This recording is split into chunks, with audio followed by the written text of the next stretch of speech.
PPT 한번 보세요. PPT 두 개가 그려졌습니다. 위에는 그래도 이재명은 안 됩니다. 이거 보고 무슨 뭘 느끼십니까?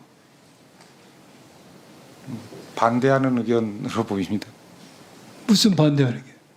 저기 써 계신 분에 대한 반대 의견을 내신. 아니 그래도 이재명 안 됩니다는 플랜카드가 그리고 제 밑에 있는 이재명 카톡 검열 인공기가 그려졌어요.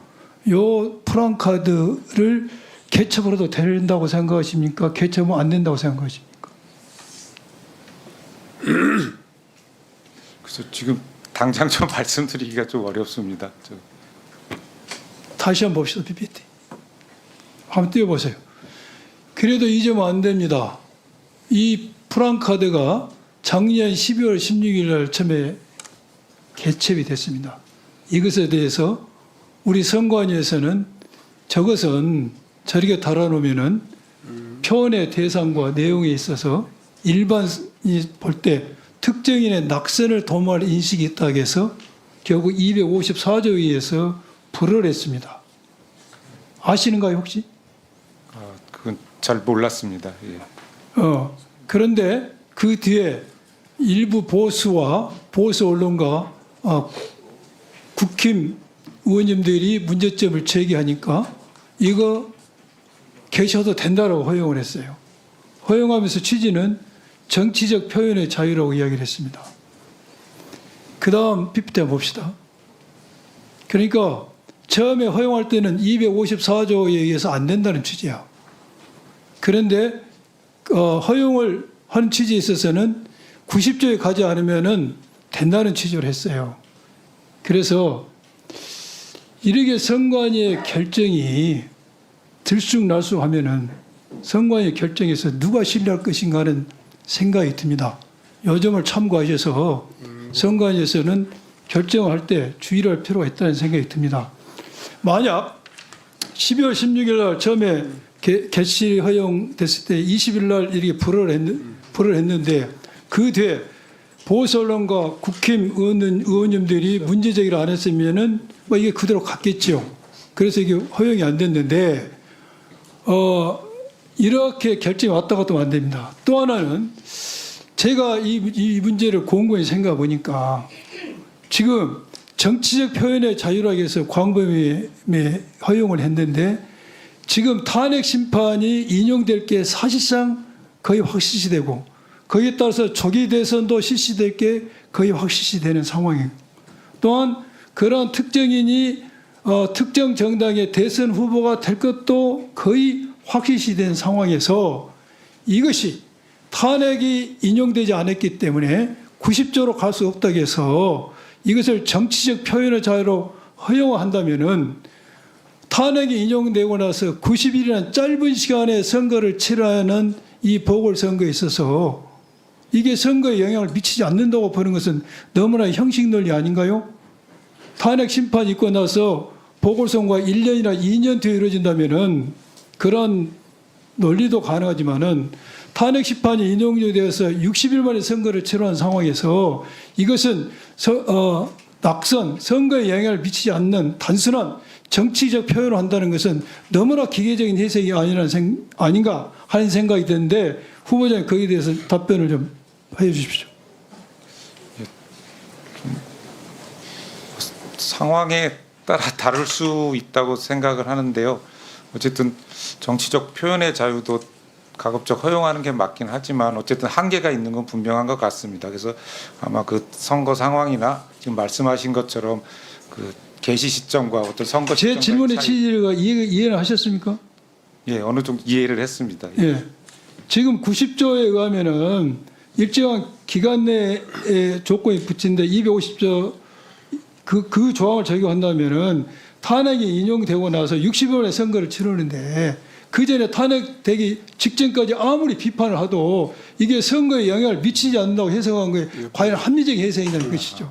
그래서 제가 주문하고 싶은 것은 첫째, 선관위가 결정을 낼 때는 신중하게 할 필요가 있다.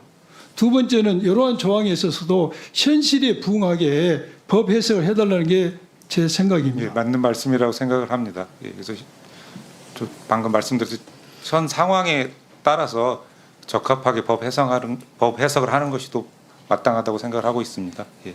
예. 나머지 시간은 다음에 쓰겠습니다. 21초 아껴주시기 바랍니다. 예. 공직자윤리법에는 근무 시에 이해관계 직무하고 이해관계가 있는 그런 어떤 직종이라든가 기관에 재취업한 것을 엄격히 금지하고 있습니다.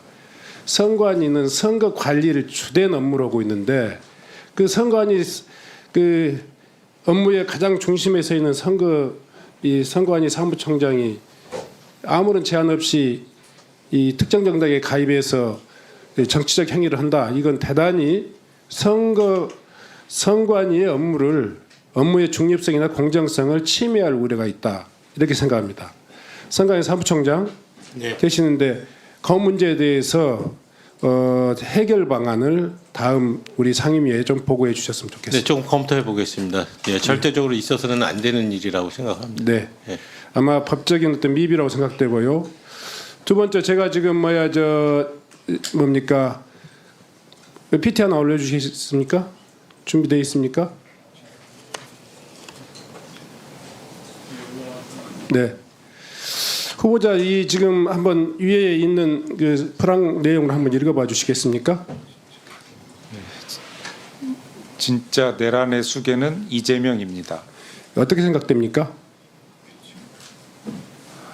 이게 표현의 자유라고 생각됩니까? 아니면 이제 과도한 그 허위에 가까운 이 적시라고 생각됩니까?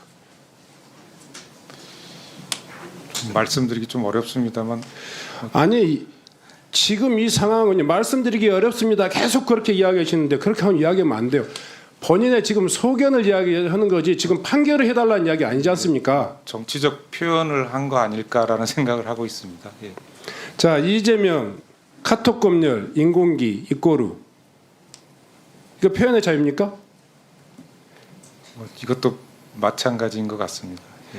표현의 자유라 할지라도 표현의 자유를 최대한 이 보장해야 된다라는 그런 어떤 헌법적 가치 저는 존중합니다. 다만 이게 사실의 적시나 아니면 그 특정인에 대한 명예라든가 이런 문제도 동시에 같이 판단해 주시는 게 중요하지 않겠어요?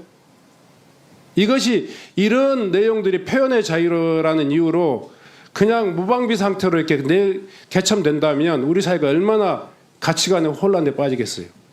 그런 지점을 선관위가 전혀 무방비 상태로 그냥 방치해 두는 것이 표현의 자유에 대한 옹호라고 생각합니까? 그렇지는 않다고 생각합니다. 어떤 기준이 필요하다고 생각합니까?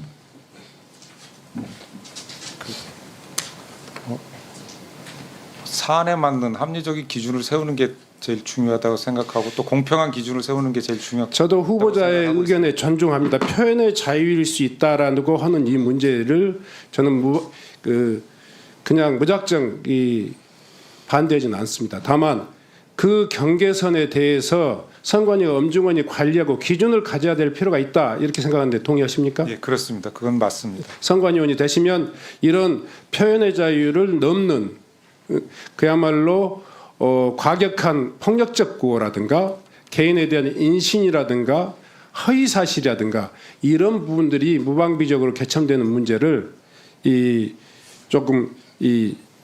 거기에 대한 기준을 마련해서 이런 표현의 자유가 또 이렇게 정치적인 그런 어떤 그 공격의 그런 거리로 활용되지 않도록 해주시는 그것도 선관위의 정당한 임무라고 생각합니다. 예, 합리적인 기준을 마련하도록 노력을 하겠습니다. 예.